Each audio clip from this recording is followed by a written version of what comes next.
என் உயிரே என் உயிரே யாவும் நீதானே. பாட்டி பாட்டி, இங்கதான் அரவிந்த போட்ட ரிமோட் கார் இருக்கா? ஐயோ, நீ வேற ரிமோட்டுக்காருன்னு சொல்லிட்டு கிடக்க. அந்த ரிமோட்டுக்காரு இங்க இருக்கோ என்னவோ யாருக்கு தெரியும்? எந்த காலத்துல விளையாண்டது அதெல்லாம் இருக்கான்னு தெரியலப்பா. எதுக்கும் தேடி பாப்போம் வா. இருக்கும் பாட்டி, தேடி பார்க்கலாம். சரி சரி வா. ஐயோ கடவுளே, அரவிந்த போட்ட ரிமோட் கார் இங்கதான் இருக்கணும். இந்த பெட்டிக்குள்ளதான் உன்னோட விளையாட்டு பொருள் எல்லாம் போட்டு வச்சிருந்தது.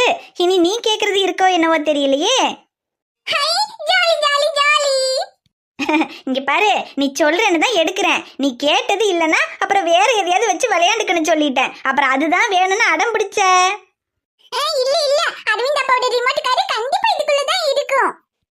சரி சரி இரு, இருக்கான்னு பாப்போம். Jolly jolly. ரிமோட் கார் எங்க இருக்கு?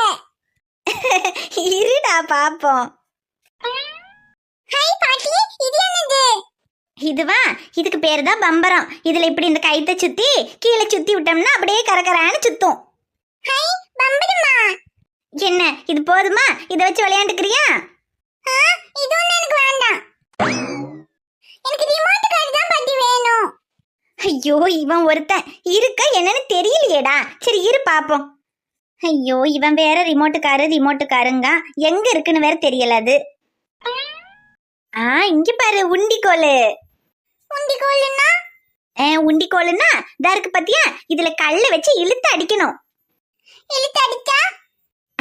அது உனக்கு இது என்னன்னே தெரியாதுல்ல, அதனாலதான் நீ எப்படி கேக்குற. அப்ப சின்ன பிள்ளையா இருக்கும்போது இந்த மரத்துல உள்ள மாங்காய் கொய்யாக்காய் இதெல்லாம் பறிக்கணும்னா அவனுக்கு எட்டாதுல்ல. அப்ப இந்த உண்டிக்கோலை வச்சுதான் மரத்துல உள்ள மாங்காய் கொய்யாக்காய் எல்லாத்தையும் அடிச்சு உழுக வச்சு அதை எல்லாத்தையும் பள்ளிக்கூடத்துக்கு போகும்போது எடுத்துக்கிட்டு போவான்.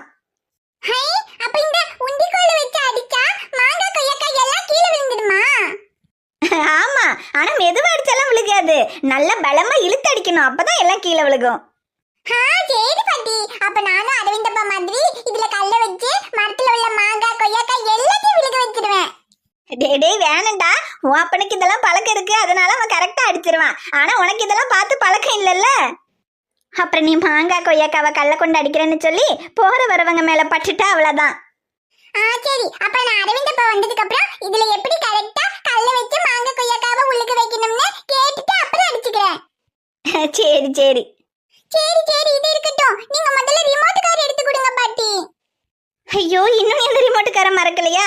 அது இல்ல போல இருக்குடா, இவ்வளவுதான் இருக்கு. அப்புறம் எல்லாம் உடஞ்சு போனதும் அது இதுன்னு தான் கிடக்கு. இல்ல இல்ல, இதுக்குள்ளதான் இருக்கும், தேடி பாருங்க. ஐயோ சரி இரு பாப்போம். இது யாரோட போட்டோ? அட, இது உன் அப்பனோட சின்ன வயசு போட்டோ. அரவிந்த போட போட்டோவா? எங்க கொடுங்க பாப்போம். இந்தா. பாட்டி, அரவிந்தப்பா சின்ன வயசுல என்ன மாதிரியே இருக்காரு. இங்க குடு. இந்தாங்க.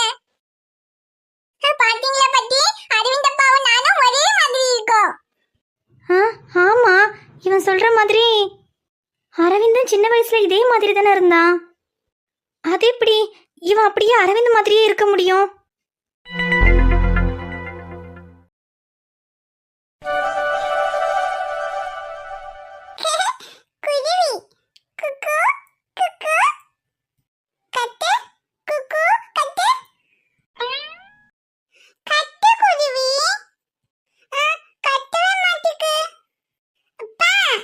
என்னடாமோ? அப்பா, இந்த குருவி கத்தவே மாட்டேங்கா. அது கத்தாதுடா, அது சும்மா செவுர்ல வரைஞ்சிருக்காங்க.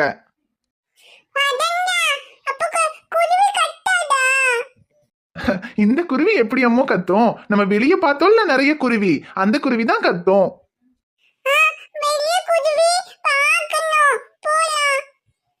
ஐயோ, வெளியில குருவி எல்லாம் இப்ப இருக்காதம்மோ, இப்ப ராத்திரி ஆயிடுச்சுல்ல. இப்ப குருவி எல்லாம் சாப்பிட்டுட்டு அதோட வீட்டுல தூங்க போயிருக்கோம். காலையில தான் வரும், நம்ம காலையில போய் பார்க்கலாம்.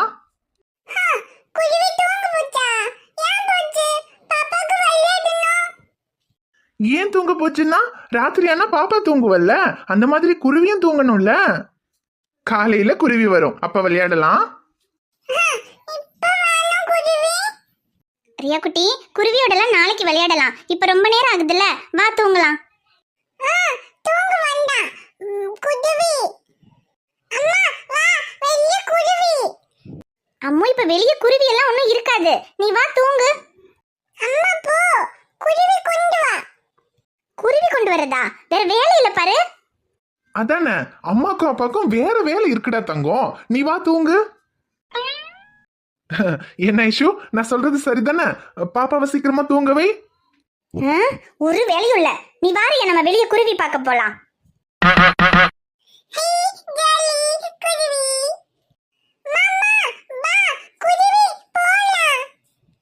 ஏமோ, உன் அம்மா உளறிக்கிட்டு இருக்கா, குருவி எல்லாம் ஒன்னும் இருக்காது. ஐஷு சும்மாரு, இந்நேரத்துல வெளியே போறேன்னு சொல்லிக்கிட்டு இருக்க. அப்ப உன் அப்பாவை சும்மா இருக்க சொல்லுறியா? என்ன சும்மா தானடி இருக்கேன்.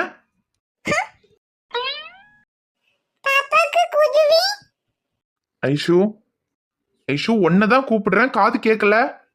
கேக்கல. ஏ ஐஷு, என் மேல கோவமா இருக்கியா? இங்க பாரு.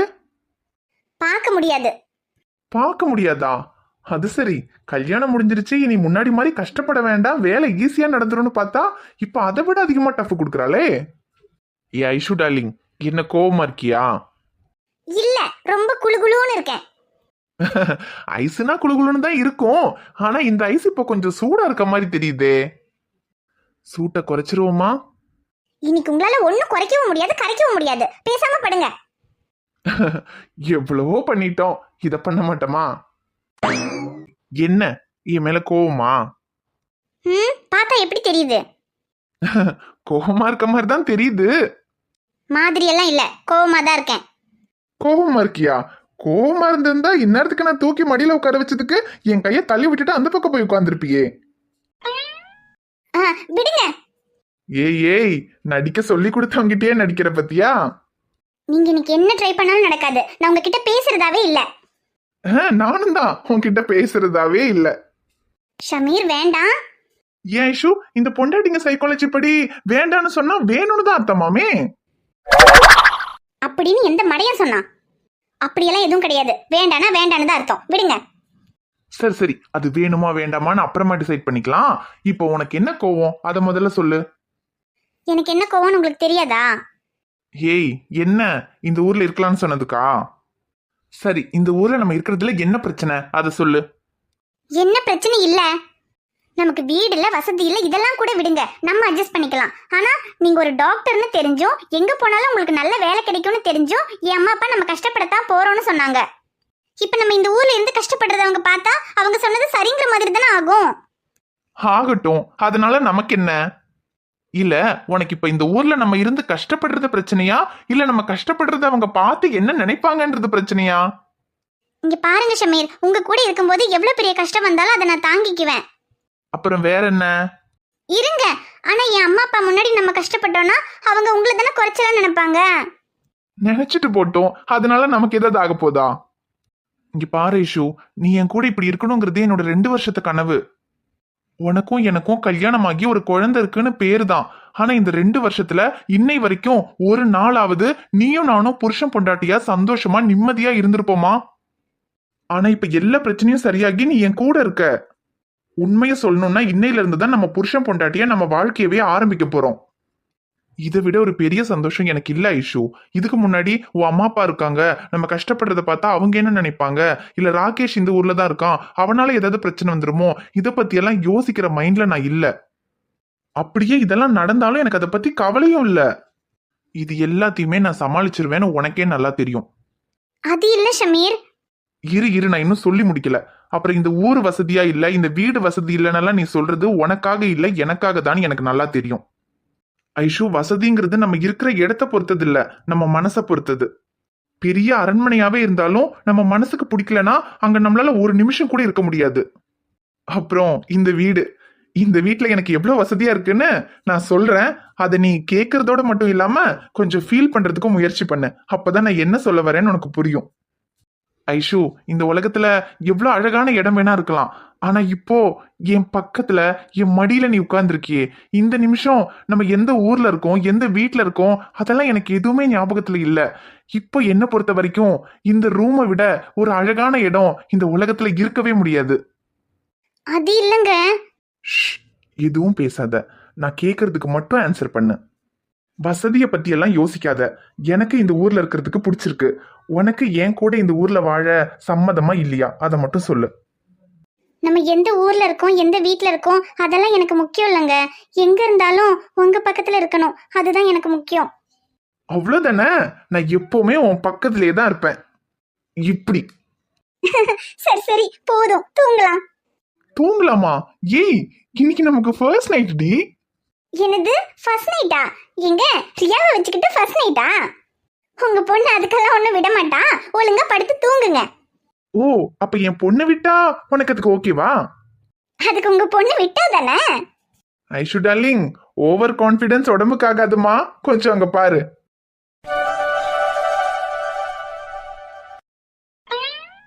ஐயோ, ரியா தூங்கிட்டா. ஏ லூசு, அது அப்படி சொல்லக்கூடாது. ஹை, ரியா தூங்கிட்டா அப்படி சொல்லணும். போங்க ஷமீர். என்னது போறதா? நள்ளிரவு நேரம் வெண்ணிலவு தொலைக்க, நந்தவன பூவ வண்டு வந்து தொலைக்க, வந்து விடு நீயும் என் உயிரை தொலைக்க. நெத்தி முடியோரோ நித்திரையை தொலைக்க, நெஞ்சு குழியோரோ நிம்மதியை தொலைக்க, அள்ளி தருவேனே அத்தனையும் தொலைக்க. ஓ எளவோ பஞ்சு உடம்பு நான் இளம முழுவதும் தொலைக்க, ஓ செலவ செஞ்ச சிரிப்பு நான் சகல அழகையும் தொலைக்க. நீ உன்னை தொலைக்க, நான் என்ன தொலைக்க, அடிமை தையில 2 பேரும் செத்து பொழைக்க. ஹாய் ஃப்ரெண்ட்ஸ், எல்லாரும் எப்படி இருக்கீங்க? நிச்சயமா நலமா இருப்பீங்கன்னு நம்புறோம். அப்புறம் இன்னைக்கு வீடியோ டைமிங் கொஞ்சம் கம்மியா இருக்கும், மன்னிச்சுக்கோங்க. ஏன்னா ஓணமெல்லாம் முடிஞ்சு நேற்று நைட்டு தான் கேரளாவில இருந்து கோயம்புத்தூர் வந்தோம். எப்படியாவது நைட்டு வந்து இன்னும் கொஞ்சம் எடுத்து டைமிங் கொஞ்சம் அதிகமாக போட்டுடலான்னு தான் நினச்சேன். ஆனால் வர்றதுக்கே ரொம்ப லேட் ஆகிடுச்சு. பைக்கில் தான் வந்தோம், அதனால் வந்ததும் ஒரே தலைவலி. அதுக்கப்புறமா எடுக்கவே முடியல. ஆமா, இல்லைனாலே மேடம் நைட்டெல்லாம் தூங்காம வீடியோ எடுத்து ஃபோனை பார்த்துட்டே இருந்து தலைவலி கண்ணு வலி எல்லாமே இருக்கு. இதுல வேற நைட்டு வர்றதுக்கே 11 மணி ஆயிடுச்சு ஃப்ரெண்ட்ஸ். பைக்ல வந்ததுனால சரியான காத்து, அதனால தலைவலி அதிகமாயிடுச்சுன்னு அதுக்கப்புறம் பேசாம படுத்துட்டாங்க. அவங்களால வீடியோ எடுக்க முடியல.